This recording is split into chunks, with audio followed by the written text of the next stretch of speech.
ആ മഹാമനുഷ്യന് വേണമെങ്കിൽ ഒരു നോക്ക് കണ്ടോളൂ. ചിരിക്കരുതേ. കേരളത്തിലെ BJP അക്കൗണ്ട് തുറക്കുമെന്നാണ് എല്ലാ എക്സിറ്റ് പോളുകളും പറയുന്നത്.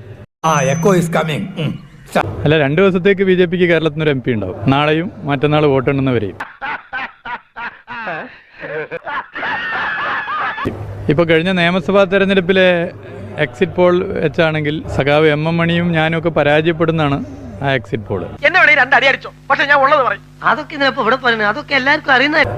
ഞങ്ങൾക്ക് 2 പേർക്കും ഞങ്ങൾ പ്രതിദാനം ചെയ്യുന്ന നിയമസഭാ മണ്ഡലത്തിലെ സർവകാല റെക്കോർഡ് ഭൂരിപക്ഷമാണ് ജനങ്ങൾ നൽകിയത്. സത്യമാണെങ്കിലും എനിക്ക് അംഗീകരിച്ചു കൊടുക്കാൻ പറ്റുമോ? ഈ മുഹമ്മദ് റിയാസ് കോഴിക്കോട് CPM-നും കമ്മ്യൂണിസ്റ്റ് പ്രസ്ഥാനത്തിനും അത്ര ശക്തിയുള്ള സ്ഥലമാണ്. അവിടെ മത്സരിച്ചിട്ട് തോറ്റുപോയ ആളാണ്. അതൊക്കെ ഗോപാലകൃഷ്ണൻ ഒരു നമ്പറല്ലേ? ഇതെന്റെ ഒരു നമ്പറാ. BJPക്ക് ഇത്രയധികം വോട്ട് ഷെയർ കിട്ടുക എന്നൊക്കെ പറഞ്ഞാൽ അത് നമുക്ക് ചിരിക്കാനുള്ളൊരു വകയാണ് എന്നല്ലാതെ അതിന്റെ അപ്പുറത്തേക്ക് ഒന്നുമില്ല. മാതാവേ, ഇവന്മാരുടെ ഇടയിലിട്ട് എന്നെ ഇങ്ങനെ കഷ്ടപ്പെടുത്താണ്ട് ഇവന്മാരെ കുറച്ച് നേരത്തെ നിനക്ക് വിളിച്ചുകൂടെ? കേരളത്തിലെ മഹാഭൂരിപക്ഷ സീറ്റുകളിലും ഇടതുപക്ഷ ജനാധിപത്യ മുന്നണിയുടെ സ്ഥാനാർത്ഥികൾ വിജയിക്കും.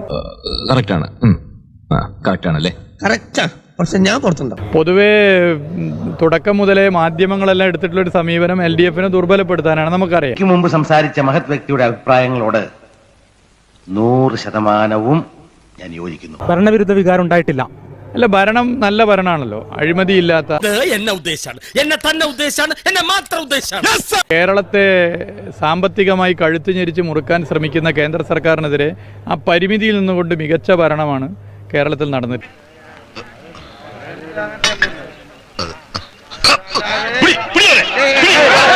അത് തുടരും. കേരളത്തിലെ ഇടതുപക്ഷ ജനാധിപത്യ മുന്നണിയുടെ സർക്കാരിനോടൊപ്പമാണ് ജനങ്ങൾ. വിഷമിക്കാതിരിക്കും. ഇതിലും വലുത് ഏതാണ്ട് വരായിരുന്നു. ഇങ്ങനെ തീർന്നെന്ന് കരുതിയാൽ മതി.